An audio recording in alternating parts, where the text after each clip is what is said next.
What if your own squad found $20 million in dirty cartel cash, and suddenly nobody trusts anybody? Yes, that's the nightmare at the heart of Netflix's 2026 banger, The Rip, directed by Joe Carnahan, starring Matt Damon and Ben Affleck reuniting for the first time in years.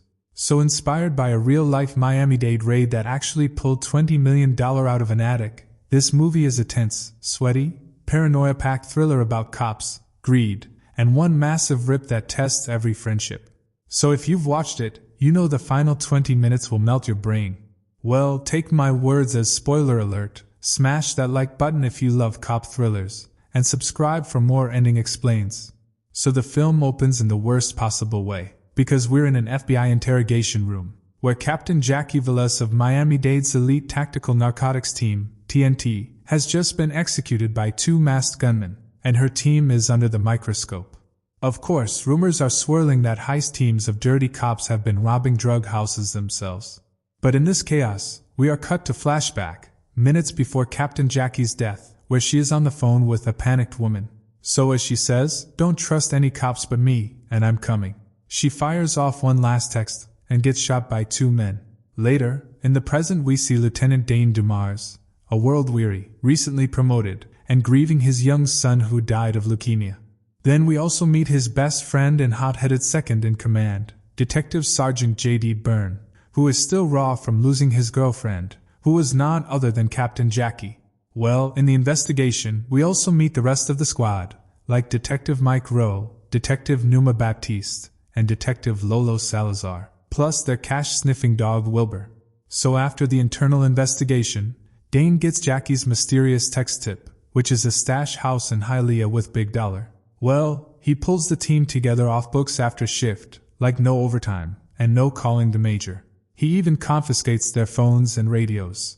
And here's the first genius move, he tells each cop a completely different expected amount, like $300,000 to JD, $150,000 to Mike Rowe, $250,000 to Numa, and $75,000 to Lolo. Yes, it's the classic trap.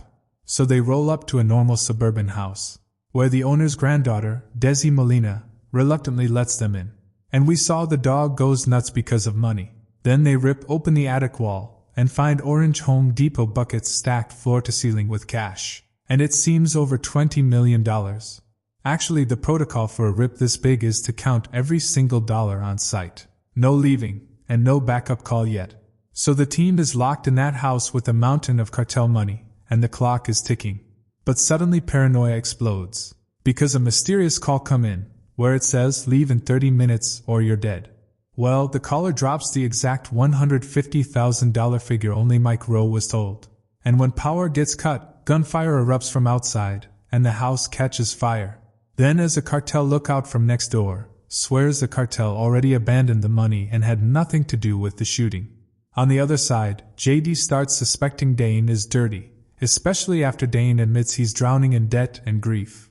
So secretly JD sneaks out, calls his DA buddy Matty Nix, and even investigates a nearby pig signal, from where he got the cartel guy. Meanwhile Desi drops the bombshells, like she was Jackie's secret informant, and Jackie told her to offer the cops a cut if they found the stash. So the team arms up, puts out the fire, and keeps counting. But now the trust is gone. Mike Rowe is acting shady with a secret burner phone. Dane pretends he's down to steal the money and split it with Numa and Lolo, which Desi overhears and tells Mike. Overall, everything feels like it's about to explode. But after the fire, DA agent Matty Nix shows up alone in an armored truck, and they start loading the cash bags. Meanwhile, Dane orders Numa and Lolo to stay behind with Desi. And as the truck pulls out, that's when the movie goes nuclear. Actually, here's the master twist reveals itself. Like Lieutenant Dane Dumars was never trying to steal the money. And Jackie's final text wasn't just a tip, it was bait. She had discovered a corrupt heist team inside law enforcement that was robbing cartel stash houses for themselves. And she used this $20 million house as a trap to smoke them out, but they killed her before she could finish the job. And the main point is Dane knew this the whole time. So every suspicious thing they did, different dollar amounts, no calling command, staging a let's steal it conversation, it was designed to bloody the water and force the traitor to reveal themselves. Dane even faked tension with JD, so JD would act independently and help expose the mole, who is none other but Detective Mike Rowe. Actually, the $150,000 figure in the threatening call, only Rowe was told that amount. And his burner phone, which JD secretly lifted during a staged fight, proves he made the calls and tipped off his partner. And yeah, that partner is DA agent Matty Nix.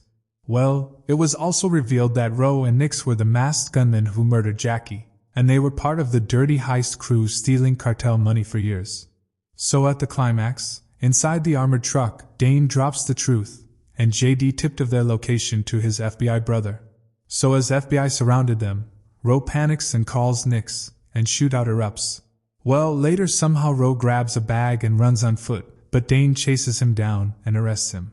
But Nix takes off in the truck with the money, so JD jumps in his brother's car and gives chase in one of the most explosive car sequences. Like tires screeching through Miami streets, gunfire, crashes, and pure Carnahan chaos.